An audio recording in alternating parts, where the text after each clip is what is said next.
Students, see NCERT in text question 2 of chapter 4 the D and F block elements है right. तो इसकी statement देखते हैं। In this series scandium Z equal to 21 to zinc Z equal to 30 the enthalpy of atomization of zinc is lowest that is 126 kilojoule पर मोल। Why?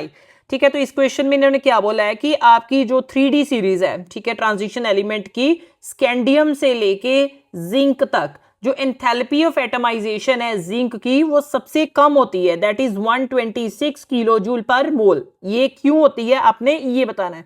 अब zinc के case में हम एक चीज देखते हैं, ठीक है। फर्स्ट ऑफ ऑल अगर मैं इसकी इलेक्ट्रॉनिक कॉन्फ़िगरेशन की बात करूं तो इसमें आर्गन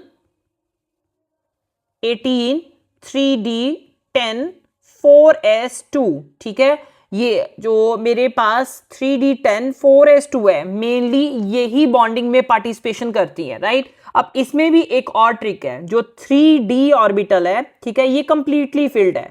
अगर हम बात करें ऑर्बिटल्स की तो यहां पे जो 3d वाली ऑर्बिटल्स हैं ये कंप्लीटली फिल्ड है, ठीक है। तो ऑब्वियस ही बात है कि जो फुली फिल्ड है वो स्टेबल होंगी, और जो 4s है, ठीक है, ऑल्दो ये फिल्ड तो है लेकिन हमारे पास इस केस में 4p एंड 4d ये वेकेंट है। तो अगर बाई चांस मैं बॉन्डिंग की बात करती भी हूं तो हमारे पास जो इलेक्ट्रॉन्स पार्टिसिपेट करेंगे बॉन्डिंग में वो सिर्फ और सिर्फ s ऑर्बिटल वाले इलेक्ट्रॉन्स होंगे। इस क्वेश्चन को अब हम रिटन फॉर्म में एक्सप्लेन कैसे करेंगे कि जिंक के केस में क्या होता है, हमारे पास कंप्लीटली फिल्ड d ऑर्बिटल्स आते हैं, ठीक है। इस केस में d ऑर्बिटल में कोई भी अनपेयर्ड इलेक्ट्रॉन जो है वो प्रेजेंट नहीं है, जिसकी वजह से क्या हो रहा है कि जिंक जो है वो एक स्ट्रॉन्ग मेटेलिक बॉन्डिंग जो है वो नहीं बना पा रहा है, ठीक है। इस केस में क्या हो रहा है कि सिर्फ और सिर्फ s ऑर्बिटल इलेक्ट्रॉन्स अवेलेबल है फॉर दी बॉन्डिंग।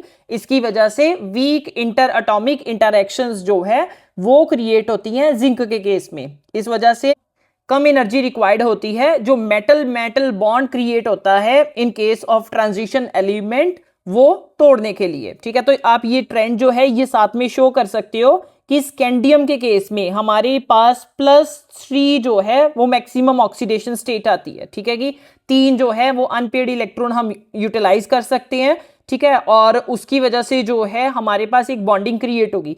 जैसे जैसे नंबर ऑफ अनपेयर्ड इलेक्ट्रॉन्स बढ़ते जाएंगे, वनेडियम और क्रोमियम के केस में नंबर ऑफ अनपेयर्ड इलेक्ट्रॉन सबसे ज्यादा होते हैं, उस केस में जो हमारे पास एंथैल्पी ऑफ एटमाइजेशन है वो सबसे ज्यादा ऑब्जर्व होती है, क्योंकि सबसे ज्यादा अनपेयर्ड इलेक्ट्रॉन्स आ गए इस केस में। लेकिन आफ्टर दैट हम बात करें तो क्रोमियम के बाद जो मैंगनीज है, मैंगनीज से पेयरिंग ऑफ इलेक्ट्रॉन स्टार्ट हो जाता है। तो ऑब्वियसली इस केस में फिर जो एंथैल्पी ऑफ एटमाइजेशन है वो धीरे धीरे करके डिक्रीज हो जाती है। जिंक के केस में जो है ये एंथैल्पी ऑफ एटमाइजेशन जो है वो सबसे कम आ रही है। क्यों कम आ रही है? क्योंकि जिंक के केस में 3d के सारे इलेक्ट्रॉन्स पेयर्ड हैं, सिर्फ और सिर्फ 4s के इलेक्ट्रॉन्स जो है वो अवेलेबल है फॉर दी बॉन्डिंग। तो इस केस में हमें सबसे कम एनर्जी रिक्वायर्ड होगी बॉन्ड को तोड़ने के लिए।